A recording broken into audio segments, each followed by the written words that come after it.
Guys, स्वागत है आपका अपने यूट्यूब चैनल स्टडी विद अमन कुल में।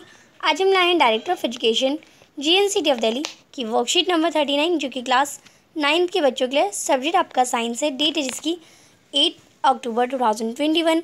आप अपना नेम एंड अपनी क्लास की जगह नहीं लिखेंगे। तो आज हम force and laws of motion के बारे में पढ़ेंगे। तो फोर्स का और फर्स्ट लॉ ऑफ मोशन को हम अप्लाई करेंगे। We always need to apply force to make anything to move. हमें हमेशा ज़रूरत होती है फोर्स की, या अगर हम किसी भी चीज़ को मूव करें तो। टू स्टॉप और चेंज इट्स डायरेक्शन और change the shape of an object, यानी किसी भी ऑब्जेक्ट को स्टॉप करने के लिए तब भी फोर्स की ज़रूरत है, उसकी डायरेक्शन चेंज करनी है तब भी फोर्स की ज़रूरत है, और उसकी ऑब्जेक्ट की शेप चेंज करनी है तब भी हमें फोर्स लगाना पड़ता है। Like to change the shape of rubber band. आप देखिए रबर बैंड है, अगर हम रबर बैंड को खींचते हैं तो उसकी शेप चेंज हो जाती है। तो आप देखिए रबर बैंड में भी तो हमने फोर्स लगाया। टू नेट द डफ, यानी हम आटा गूंथते हैं तो आटा गूंथने में भी तो हम उसमें फोर्स लगा रहे हैं, तभी तो उसकी शेप चेंज हो रही है। पुश अ ट्रॉली, अगर हम ट्रॉली को पुश करते हैं तो आप देखिए उसमें भी हम फोर्स लगा रहे हैं, तभी तो वो उसकी डायरेक्शन या उसका मोशन चेंज हो रहा है। Moving car by applying brakes, यानी अब हम कार को मूव करते हैं या स्टॉप करते हैं ब्रेक लगा के, तो उसमें भी हम फोर्स लगा रहे हैं। But many times even applying force the object does not move at all. पर कुछ टाइम ऐसा होता है अगर हम फोर्स भी लगाएं तब भी वो ऑब्जेक्ट मूव नहीं करती। एग्जाम्पल देखें, if 2 person push a heavy table. अब 2 पर्सन हैं, वो एक हैवी टेबल को पुश कर रहे हैं ऑब्जेक्ट फ्रॉम अपोजिट साइड, यानी एक टेबल है, एक इंसान इधर से पुश कर रहा है और एक इंसान इधर से पुश कर रहा है, तो दोनों पुश कर रहे हैं। और two team pull the rope with equal force in a tug of war game. आप टग ऑफ वार गेम जानते हैं, एक रस्सी होती है जिसमें इधर से लोग होते हैं, यहाँ पे लोग बना दिए मैंने, और इधर से लोग होते हैं, वो एक दूसरे इधर से रस्सी को खींचते हैं, ये इधर से खींचता है। अब आप देखिए दोनों तरफ इक्वल फोर्स है तो रस्सी कहीं नहीं खींचेगी। We find that the table of और रोप डज नॉट मूव। हम देखिए ना रोप हमारी खींचेगी ना हमारी टेबल मूव होगी।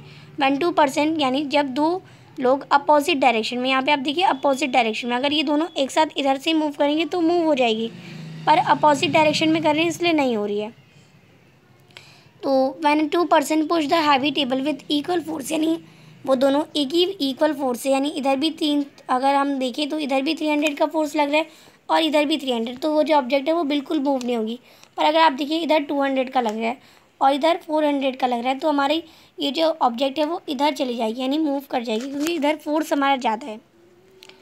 अब इसमें यही बोला है equal from opposite direction.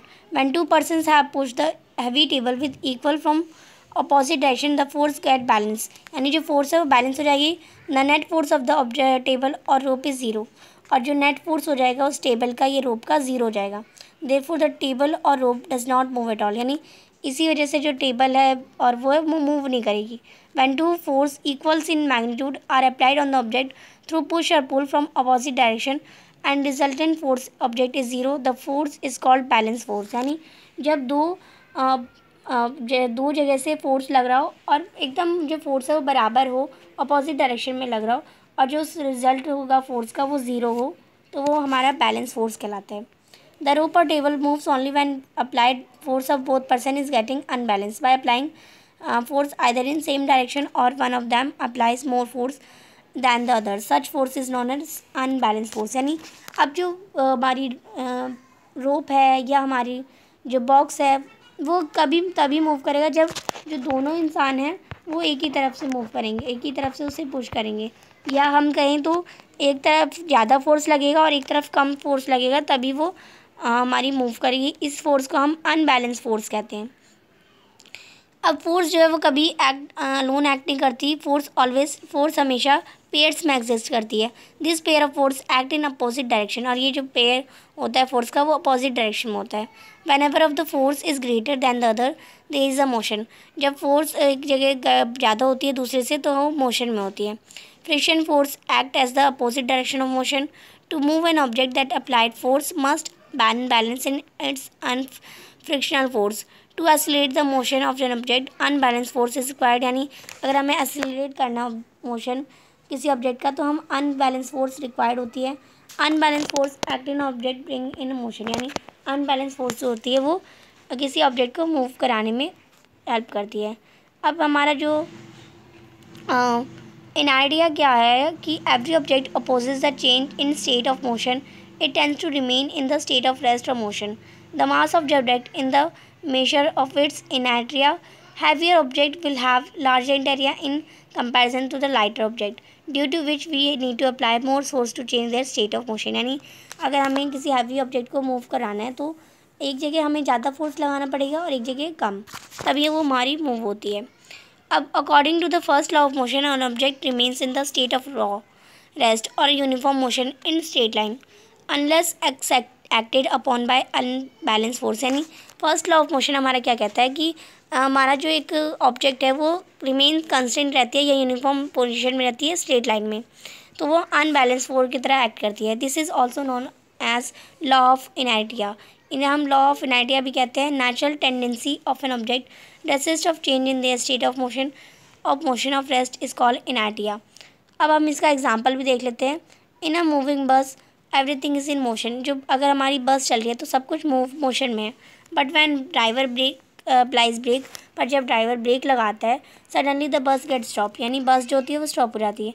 But upper part of the body still motion और अ वाइल, यानी जो बॉडी का अपर पार्ट होता है वो अभी भी मोशन में होता है. So we tend to fell forward and thus feel jerk in forward direction. Similarly when we are standing in a bus, अगर हम बस में खड़े होते हैं, बस बिगिन टू मूव सडनली और बस अचानक से चलने लगती है, तो we tend to fall in backward, यानी हम पीछे गिरने लगते हैं या आगे बढ़ने लगते हैं. दस फील जर्क इन बैकवर्ड डायरेक्शन, और जो वो बैकवर्ड डायरेक्शन में जर्क आ जाता है, इसे हम इनर्टिया का ही आपका एग्जाम्पल हो जाएगा. आगे आपको चेक योर सेल्फ दे रखा है. फर्स्ट क्वेश्चन है what effect can be produce by force, यानी कौन कौन से इफेक्ट्स हैं जो फोर्स के होते हैं. तो आपको एग्जाम्पल भी देना है, तो आप इसका आंसर करेंगे. To apply force we need to apply force to move stop change the direction of motion और शेप ऑफ एनी ऑब्जेक्ट. हमें फोर्स लगाना ज़रूरी होता है जब हम किसी ऑब्जेक्ट को स्टॉप कर रहे हैं, उसकी मोशन चेंज कर रहे हैं, उसके ऑब्जेक्ट का शेप चेंज कर रहे हैं. Such as pulling as rubber hand, pushing a trolley, breaking a movie car और नीडिंग अ डफ. यानी अगर हम रबर बैंड को एग्जांपल आपको मैंने अब बताए थे, पुशिंग अ ट्रॉली अगर हम ट्रॉली को मूव कर रहे हैं, डफ को नीड कर रहे हैं, तो ये हमारे एग्जांपल हो जाएंगे. क्वेश्चन नंबर 2 है what is the direction of friction force. तो फ्रिक्शनल फोर्स का डायरेक्शन क्या होता है, तो आप इसका आंसर करेंगे always opposite to the direction of motion, यानी डायरेक्शन ऑफ मोशन की हमेशा अपोजिट रहती है हमारी फ्रिक्शनल फोर्स. क्वेश्चन नंबर 3 है define inertia first law of motion with example, यानी जो फर्स्ट लॉ ऑफ मोशन है उसे इनर्टिया को डिफाइन करना है एग्जांपल के साथ. तो आप इसका आंसर करेंगे इनर्टिया हमारी एक नेचुरल प्रॉपर्टी है of an object that opposes a change in its state और rest of motion. First law of motion हमारा क्या कहता है, each object remains in state of rest, यानी हर ऑब्जेक्ट एक स्टेट ऑफ रेस्ट में रहती है of uniform motion in straight line unless acted upon by unbalance force. Example क्या होगा, when we are standing in a bus the बस begin to move suddenly we tend to fall in. तो ये हमारा example हो जाएगा, आप इसे कर लेंगे. नेक्स्ट क्वेश्चन है question number 4 in which direction the passenger will feel the jerk if the bus start moving suddenly. यानी तो पैसेंजर किस तरफ होगा मूव, तो वो बैकवर्ड होगा. तो in case of sudden movement of stopped bus, the passenger feel the jerk backward because the lower part of the body will move with the bus and the upper part will remain as rest due to inertia. Question number 5 है which will have more inertia, a car and a bus. यानी car में ज़्यादा inertia या बस में, और bicycle में या मोटरसाइकिल में, और कार्ट में या बुलक. इसमें नेक्स्ट ऑप्शन नहीं दे रखा. तो अगर हम बस और कार में देखें तो बस में ज़्यादा है, साइकिल और मोटरसाइकिल में देखें तो मोटरसाइकिल में ज़्यादा है, और कार्ट और ट्रेन में देखें तो ट्रेन में ज़्यादा है. तो आप इसे कर लेंगे. आज की आपकी वर्कशीट कंप्लीट होती है. आई होप आपको अच्छे से वर्कशीट समझ आ गई होगी. अभी तक आपने मेरे चैनल को सब्सक्राइब नहीं किया है तो प्लीज़ मेरे चैनल को सब्सक्राइब करें, और ये वीडियो अच्छी लगी तो इसे लाइक ज़रूर करिएगा. Thanks for watching video. Bye bye guys.